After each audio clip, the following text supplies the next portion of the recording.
Good to have Stel back on the phone talking to us. And the Cypriot season's, it's over. It's never over.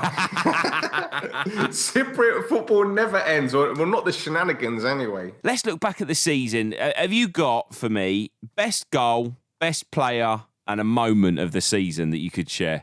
Okay, the best goal and the best player are pretty straightforward for me anyway. The best goal, Jan Lesiak's, the Omonia left back, who scored a 25-yard volley against Buffalo.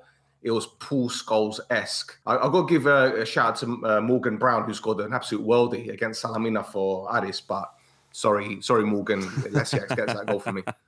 I'll tell you what, and you said it goes hand in hand. Is that a pick for player of the season there as well? No. My player of the season actually isn't the same as what the Players' Union agreed on. They went for Kokorin, the Russian forward at Aris, but I'm going for his teammate Bambika. He's 22 years old from Gabon. I think it's his second season in Cyprus, and he's been absolutely incredible. He's a winger that plays as practically like an inverted winger, but he can go through the middle. He's got so much pace, but his contribution to the club this season has been absolutely outstanding. I think he's a very underrated player, and I don't think he'll be in Cyprus maybe next season or the season after. He's that good.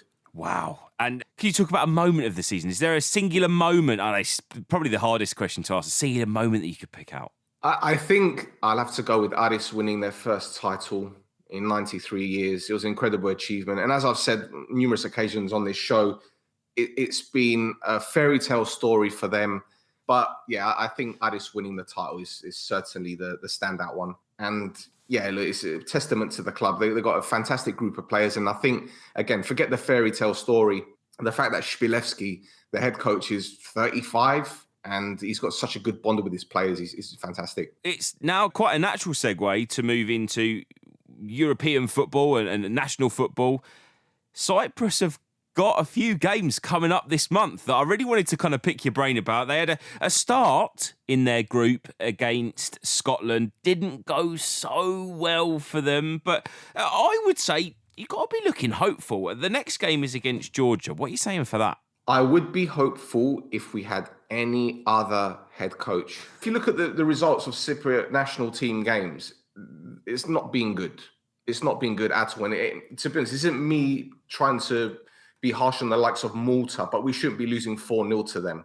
We have players that are good enough to get victories. And I'm not talking about beating the big boys, but your Estonias, your Georgias, your nations that are practically the same level as us when it comes to the world rankings. Yep. But the team selections are questionable. The systems are that this head coach plays. It wasn't just Ketspire, though. It was the guy before him, which I'm not going to mention because he's another one I've got to be in my bonnet about. Had it not been for the style of play, forget the results. It's the style of play that's stopping fans from turning up to stadiums. The attendances are very low because they know that, okay, on the one hand, we're going to get an absolute pounding, but at the same time, we're going to get a pounding by playing 5-4-1. And we've got quality players that can attack and pose threats. But unfortunately, against Scotland, he went 5 at the back. I understand, but he played Gusulo and Gogic at centre-back, and they're not centre-backs. They're central midfielders. Again, Ketspire's selections are very questionable, and he's called up 6 unorthodox players in this squad. Okay, one of them, Martima, has picked up an injury, so he can't play. But there are so many talented players. Looking at the fixtures, I mean, the 2 fixtures that are coming in this month, Georgia is going to be on the 17th of June, and then on the 20th, in a quick kind of turnaround, taking on Norway. Of the 2, you'd expect Norway to be the harder game, wouldn't you? Oh, absolutely. But I expect Georgia to beat us as well. That's a fact. I haven't seen Georgia's squad, but they've got a certain player that's been ripping out for Napoli this season. So I worry a little bit about that.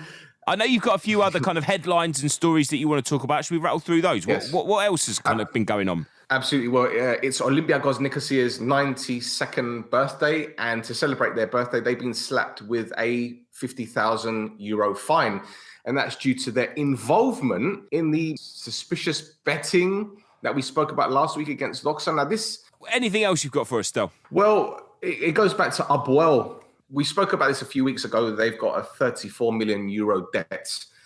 Now, in 2 weeks' time, the General Assembly of APOEL, they're going to do a little vote to see if the shareholders want to keep the current administration. It's unlikely there's going to be an electoral battle because no other group of people have actually come forward to express an interest to take over the company. It's sad, but it just shows how mismanagement can really affect any team, not just the big boys in Europe, any team.